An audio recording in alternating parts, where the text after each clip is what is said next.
ভৈরবকে দেশের ৬৫তম জেলা হিসাবে বিগত সরকারের জারি করা প্রজ্ঞাপন দ্রুত বাস্তবায়নের দাবিতে আজ মঙ্গলবার ভৈরবে নদীপথ অবরোধ কর্মসূচি পালন করবে আন্দোলনকারী সর্বস্তরের ছাত্র জনতা।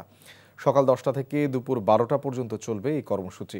এর আগে গত ১৮ অক্টোবর শনিবার লঞ্চ টার্মিনাল এলাকায় মানববন্ধন করে একই দাবিতে। সেদিন সরকারকে ৭ দিনের সময় বেঁধে দিয়ে ২৬ অক্টোবর সড়কপথ অবরোধ, ২৭ অক্টোবর রেলপথ অবরোধ ও আজ ২৮ অক্টোবর নৌপথ অবরোধ কর্মসূচি দেওয়া হয়। ইতোমধ্যে সেই ধারাবাহিক কর্মসূচির অংশ হিসেবে ২৬ অক্টোবর রবিবার ঢাকা, সিলেট, ভৈরব, কিশোরগঞ্জ, ময়মনসিংহ মহাসড়কে অবরোধ করে ২ ঘণ্টা ব্যাপী। এতে চরম দুর্ভোগ পোহায় এই দুই মহাসড়কে চলাচলকারী হাজার হাজার যানবাহন ও যাত্রী সাধারণ। বান্ডেল থাকলে প্রতি সেনমানিতে টাকা বাঁচবে। বিকাশ সেনমানি বান্ডেল কিনে জিতুন প্রতি লেনদেনে।